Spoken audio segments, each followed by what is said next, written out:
Wow, I know there are so many places we could go in this conversation. I'm beyond delighted, honored, privileged to be engaging in this conversation and also engaging with you in the work that we're approaching together, we're embarking on together. Um, Maybe the best place to start is with a little bit of background about who you are and what it is that you do and how you came to do it. Okay.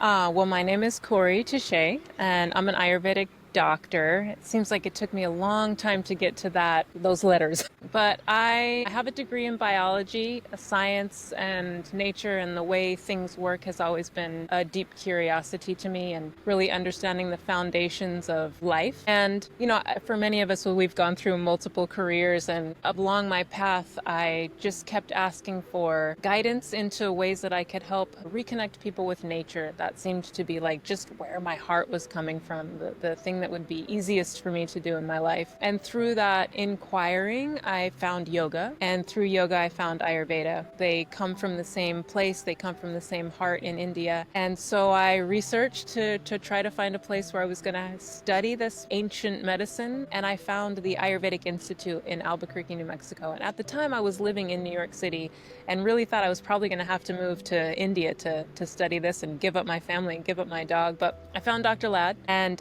got the opportunity to, probably took me 5 years of knowing that the Institute was there before I actually made the move back to study with him. And at the time, the Institute had two programs. They had a health counselor program, which allowed people to work really with it just in the realm of diet and lifestyle. And then they had a practitioner program. After completing the first year, I went on to the second year, which is a practitioner level program, which gives you're able to work in a deeper stage of pathology within Ayurveda. So not where things are still in the digestive system, but those imbalances have spread into other systems in the body.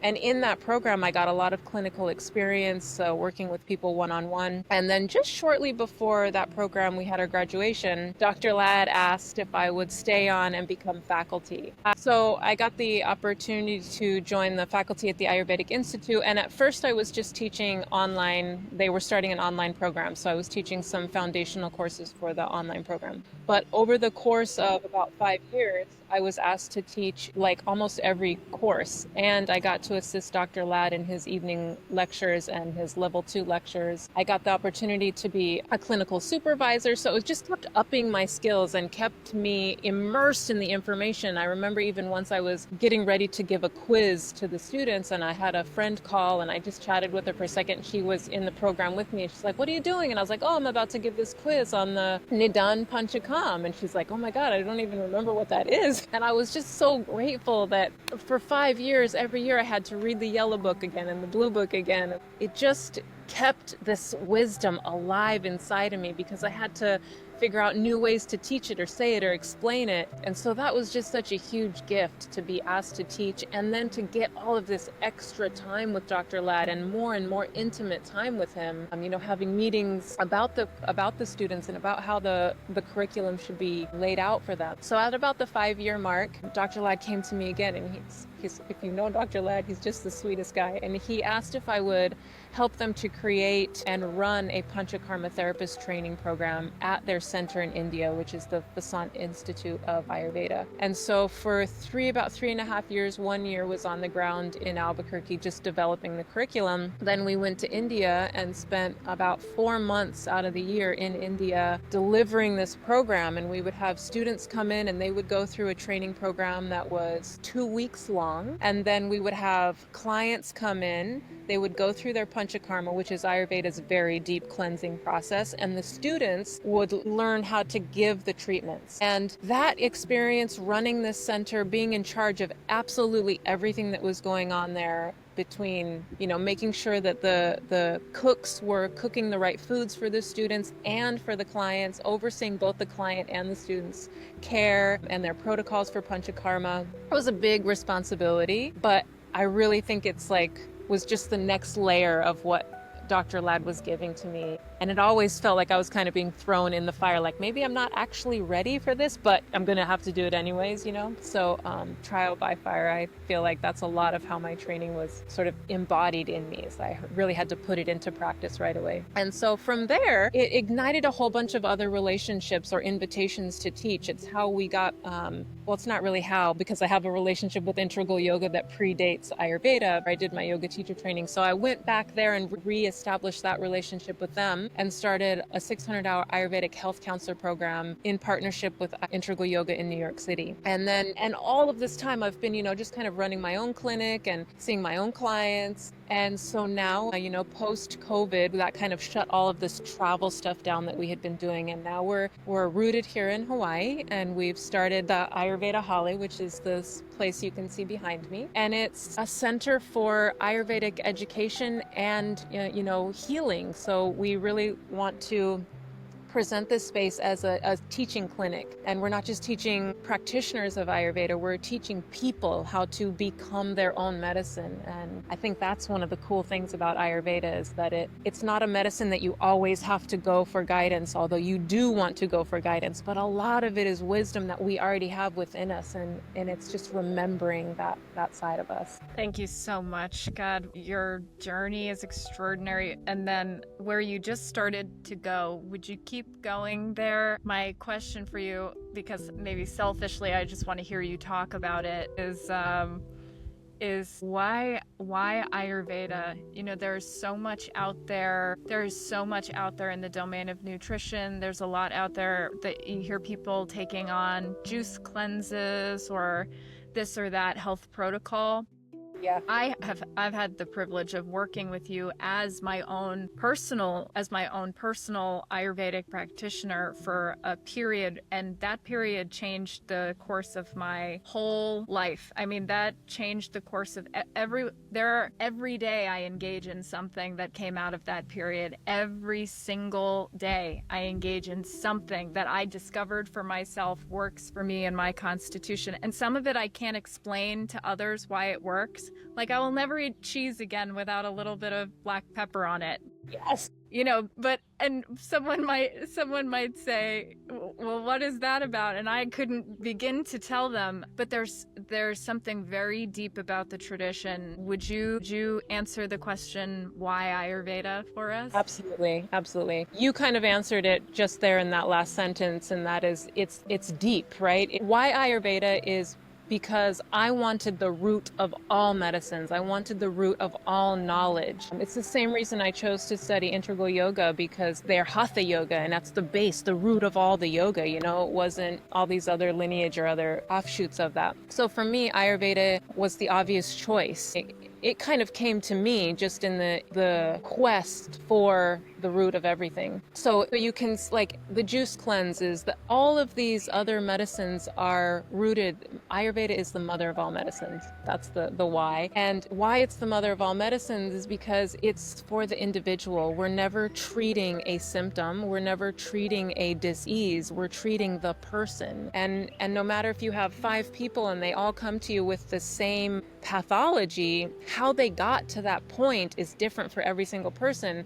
And so understanding the root cause is what makes Ayurveda so powerful, because it really takes each person and their story, their paradigm, their history, their connection with nature, with source, with themselves. All of that gets taken into account. And so you would never treat 2 people or 5 people the same way. And that's something that's very unique to Ayurveda, even among other natural or nature-based medicines. Ayurveda is very unique in that it just looks at the person. And even though there are rules, right? You don't ever want to eat fruit with your proteins. You don't want to do this or that. There are rules. Those rules can change because each person's constitution might interact with the elements slightly differently. So while I might tell one person that ginger is very heating and you shouldn't have it, I might tell another person ginger is very heating and you need to have it. And how the substances interact with our system also might change a little bit.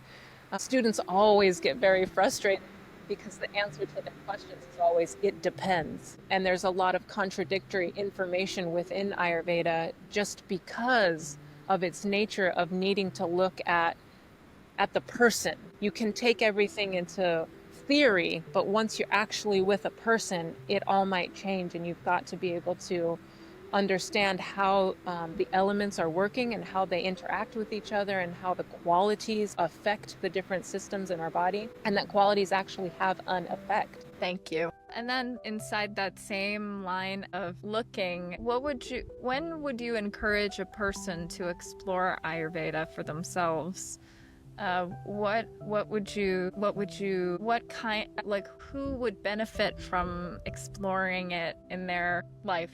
Ayurveda is a medicine that is for the sick and for the healthy. People should come to it wherever they are, even if they don't think or they don't know yet it's the medicine that they want to use, because it helps you to learn so much about yourself. And if one of the main reasons for us to be experiencing this world and this human experience is to know ourselves, know thyself, Ayurveda is the ultimate tool to do that. From my very beginning of studies, I remember like just being so impassioned that this should be taught in elementary schools. Before people have to make any of these big life choices, they should know themselves better. They should know how their mind works. They should know how their digestion works, so that then they can say, okay, I've got this imbalance. I understand it from the perspective of the elements in nature, and I do need surgery. Or I'm actually going to just try to focus on my diet. So it just gives you a point of reference that has a very wide perspective, so that then you can make any choice you need to from a more informed place, so that there's intention behind your action. And that's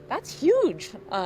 Just having a purpose, that my day is aligned for longevity, that I structure my activities to be in alignment with the natural rhythms of life, helps me to make every other decision in a more informed way that's more aligned with what I'm trying to get out of life. So people should, just come to it when you're ready, obviously, and know that it doesn't have to be a huge life change. It can just be some information and perspective in the beginning. When I was studying, I remember my sister was going through some health stuff, and my mom would ask her, did you talk to your sister yet? And she was like, no, she's just going to make me change my whole life. And that's not true. It is a medicine of lifestyle, but it's small changes, it's incremental changes. It's letting the information and that wisdom start to wash over you, start to resonate with you, so that it makes sense to you that you're making these choices because you understand it, not because somebody else told you need to go do something. I've heard from many people now, and I experienced this for myself going into an Ayurvedic cleanse, that they'd never experienced anything like having actually stripping down their diet all the way to the very, very basics, and then reintroducing foods and having that opportunity to discover for themselves, if I eat this, I have never, ever, ever known that bananas sour my stomach, or I have never, ever, ever even considered that any number of things, that fish, eggs are, I just personally, I no longer eat eggs almost at all. Mm-hmm. And I love the taste of eggs. Psychologically, eggs seem like a good thing to eat. They're high in protein. I was very comfortable with it even as a vegetarian, to have that great source of protein. But when I took it out and then put it back in after establishing, it's like we eat so much over the course of the day in the Western world, and we have so little awareness on what we're eating. Mm-hmm. That we when we go to change something, everything is a variable. There's no homeostasis. Everything is a variable. Yeah, absolutely. So you can't really test anything. And man, when I tell you, I've heard that from many people now who've been through a cleanse experience. Yes. They'd never had the chance to see that for themselves before.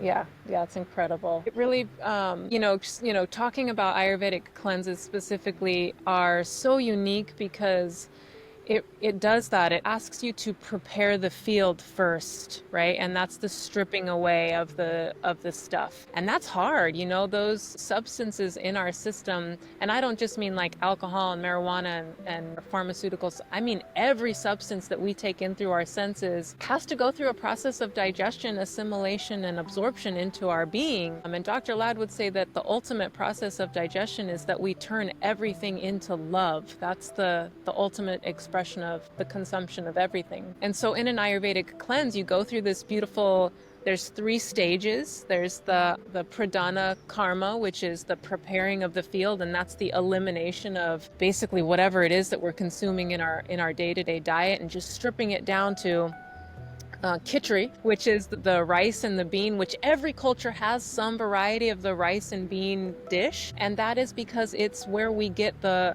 perfect combination of food to create protein. Like every system in our body, every process is ultimately trying to create protein. And so from digestive enzymes to hormones, it's all about the protein. And so, yeah, we got some more sidetracked along the way in our wisdom that we needed these really dense, hard to digest forms of protein. So you strip everything down and you get to where you're just eating khichdi, and you just eat khichdi for a number of days. And because it's so easy to digest, that allows the system to really, the energy of your body that's having to work on breaking things down and tearing them up and, you know, getting it into a small enough part that the body can do something with it. It gets to focus that energy on the cleansing and the repairing and the revitalizing of organs. And then you start to come out of that phase, and you need to reintroduce foods gently so that you can see, like you're pointing out, how bananas affect you, how eggs affect you, how meat affects you. Even your, you know, I got some pain, I might now try to take some ibuprofen. Now you can see how that actually affects you, because what you've done is you've cleaned your system so well that you've allowed not just your digestive system to work, you've allowed your intelligence system to work, your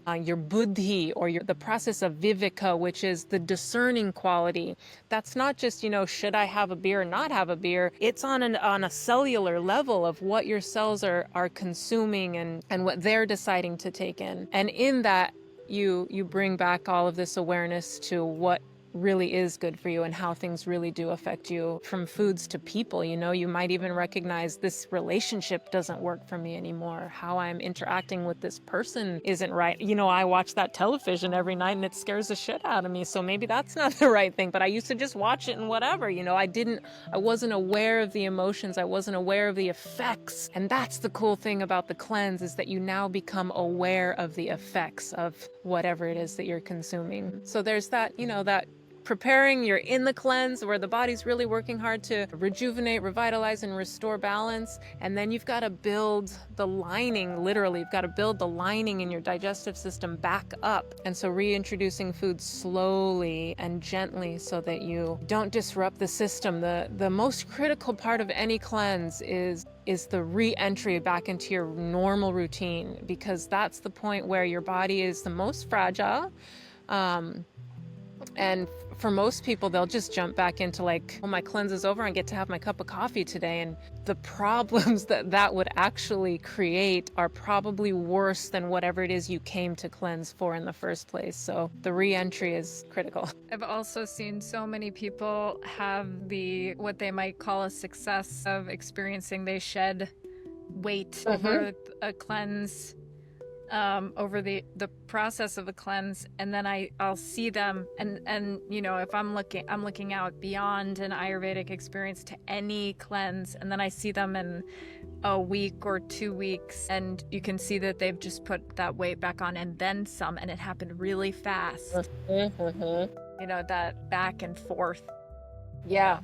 Maybe we shift to, you want to shift and talk about the upcoming, the cleanse collaboration? Yeah. Me too. Gosh, would you start by sharing the 7-day cleanse that you've been designing? Yes, totally. So I'm actually going to start a little bit bigger so that I can bring some context to the 7-day cleanse. So in Ayurveda, there's a process called Pancha Karma. Pancha means 5, karma means actions. And traditionally you would go through a process of, 28 to 30 days. And in that 30 days, you would systematically cleanse the body. And the panchakarma, the 5 karmas are nasya, vamana, virechana, vasti, and rakta moksha. So there's therapeutic vomiting, there's virechana, which is purgation, you're cleaning the small intestines. There's vasti, which are medicated enemas. Rakta moksha is bloodletting, and traditionally they would use leeches. And then nasya, which is oil administration through the nasal passage, and that's usually done towards the end of a panchakarma, and it's to clear any residual dosha, which are vata, pitta, and kapha, from the system. And these 3 principles, vata, pitta, kapha, they're the primary governing principles in our body, and their job is to maintain homeostasis, and they're based off of elements, and they each have a different function in the body, and they work together to create harmony and balance within our system. But when we consume too much of one thing, or we don't do enough of something else, they are kind of doing this thing, and they can really get aggravated. They can become accumulated in the body. And when they become accumulated, their qualities start to amalgamate with our own tissue and disrupt the tissue function and formation. And so you want to clean them out every now and then. So a traditional panchakarma would have you systematically go through these steps of cleaning, your stomach, your small intestines, your colon, the blood, the lymph. And so we wanted a way that people could get some of those benefits without having to admit themselves to a center, without having to take all kinds of crazy time off of work, because that's kind of impossible for everybody. But the cleanse is so valuable that we wanted to create a version of it that was for the homesteader, right? And so we've taken that philosophy of a panchakarma and distilled it into a 7-day process. And in that process, you have an entry and an exit day. So we guide you and give you tools to help eliminate, the pairing off of, okay, you're going to stop eating meat. You're going to not have the wine tonight. You're going to just reduce your diet so that it becomes more and more simple, more and more plant-based with some grains and rice and beans and stuff. And then specific spices, because the spices are also medicine, and they're allowing harmonizing of the foods to be harmonized within our system so that each tissue system still is getting the nutrients it needs without having to do all this hard work. So you have 7 days. You've got day 1, and there's a few, like we do encourage people to start some of the elimination process a few days before day 1. And then on day 2, you move into, you're pretty much just eating khichdi for the next 5 days. And during that time, we're also guiding you to do your own oil massage, to put oil in your nose gently, to even put oil in your ears, and then encouraging a few other practices. The people are always like, so why so much oil? I don't know about the oil, right? The oil's process or purpose is to make the environment in the body slippery, because toxins are sticky and thick, and they're clinging to your tissue systems. They're clinging to the inside of your gut, and they're creating this film in there that doesn't allow the villi, this fragile system in there to work. It doesn't allow for absorption of nutrients and the fluids to be moved around properly, because it clogs and coats your channels and disrupts your own intelligence and puts a coating on your tongue and just kind of makes you feel icky. And so by adding oil externally, and you are also consuming oil internally, it makes it very slippery. So those toxins just fall away from the tissue and they get moved back to your digestive system, where you're taking an herb called triphala each night to help eliminate out whatever it is you've moved back during the day. And that goes for physical and emotional toxins. According to Ayurveda, everything really starts on an energetic level, whether that's how we're thinking about ourselves, the choices that we're making, whether we're doing things against our own wisdom, that starts this accumulation of these toxins to build in our system. And so they come from a subtle or energetic form, and they manifest and accumulate into a more material form. Just like how we all got here, we are on a journey of this manifestation of consciousness into matter. And so each day you're given a topic, a focus to work on, to think about, to encourage your system, this process of release. You're given daily checklists so that you stay on track with, like, what do you do as soon as you wake up? When do you drink the water? When do you have the tea? When do you eat the khichdi? When do you take your herbs? When do you do your self-care? So that's all laid out beautifully for you. And then there's also a number of, educational guides and handouts and tutorials to help you incorporate the self-care practices. So you go through 5 solid days of just really eating this diet that's made of khichdi, and it is light. You're not going to have bounds of energy, but you will still be able to engage in your work and, manage your responsibilities. I think that one of the most challenging parts of it can be that you do have to cook for yourself every day. But that becomes easy because it's the same meal over and over, and you don't have to think about, what am I going to cook tonight? Do I have the ingredients for it, right? You just get all that set up right away. And then as you start to move into day 5, 6, and 7, we're starting to talk about, okay, we're coming out of this. What does it look like now? How are we going to reintroduce those foods? We give you a timeline. We give you a protocol for, okay, maybe 3 to 5 days after the cleanse ends, then you can start to maybe have some coffee, or maybe you can have a little bit of some light meat, whether that's starting with the fish or the chicken, and holding your hand through that process, because even in a 7-day cleanse, your body will continue to be in that mode for probably another 14 days. And the longer you cleanse, the longer the residual cleansing is happening. So it's important to consider that too, that you're not going to finish your 7-day cleanse and hopefully not, go to spring break in Miami or something like that. You're going to give yourself a little bit of a buffer. And so that's our cleanse. And we're so excited to be collaborating with you all because it provides a bigger cradle, a bigger support system. So it's not just the 7 days. You're getting these added benefits of the meditation and the breath work, right? And then the yoga nidra. All of those are so helpful in allowing the body to come to a place of ease, of relaxation, so that you can actually let go. You have to surrender. You have to allow the release of the stuff that's not supporting you. And that's the toxins. That's the activities. That's the conversations and the relationships that just aren't working for you. And so they just go together. They have to go together. Yoga has to be practiced with Ayurveda, and Ayurveda has to be practiced with yoga. As a yoga teacher myself, and a teacher of future yoga teachers, the 200 and 500 hour yoga teachers, and a steward of that lineage, which I really relate to myself as a steward of the origin teachings of yoga. That's at the forefront of anything that I'm doing in the world of yoga. It's not just learn to deliver a sequence of postures or learn to do a sequence of postures, but this came from a broader context as that person in this partnership. I think about, created the world of nasya, and I think about, where is pranayama without nasya? Pranayama with a dry nose. Yeah. Where is, and I could use that example for anything. So I consider it a fateful coming together, a perfect, like divinely ordered coming of yoga and Ayurveda, which they are.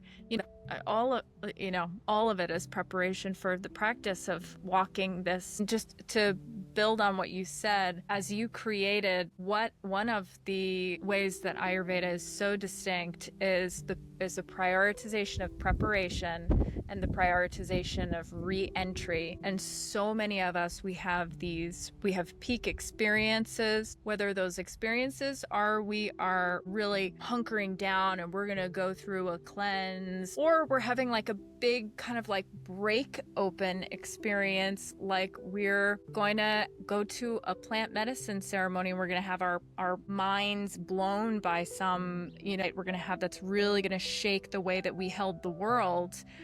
Ayurveda creates this way into those experiences and this re-entry point, this integration, this whole integration back into day to day that allows you to have these experiences and to grow in a way that's sustainable. Yeah. That's, in a way it reminds me of the sutras that we experience the benefits of yoga when it's practiced for a long time without break and in all earnestness. Yeah.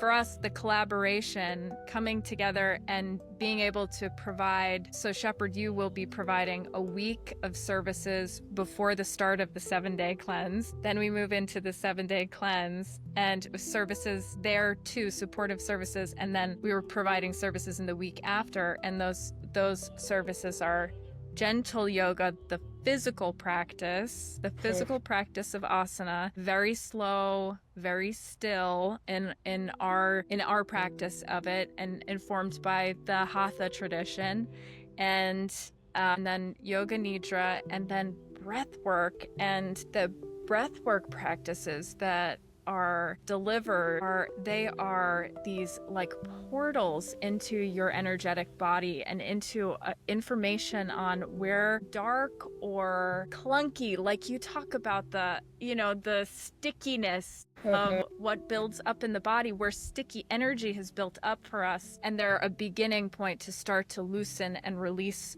that energy. And then, rounding out the week with meditation. So we'll have those for 3 weeks, on the way in, during, and on the way out.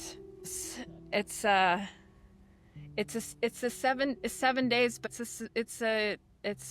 could really be, could really be altering for someone in their experience.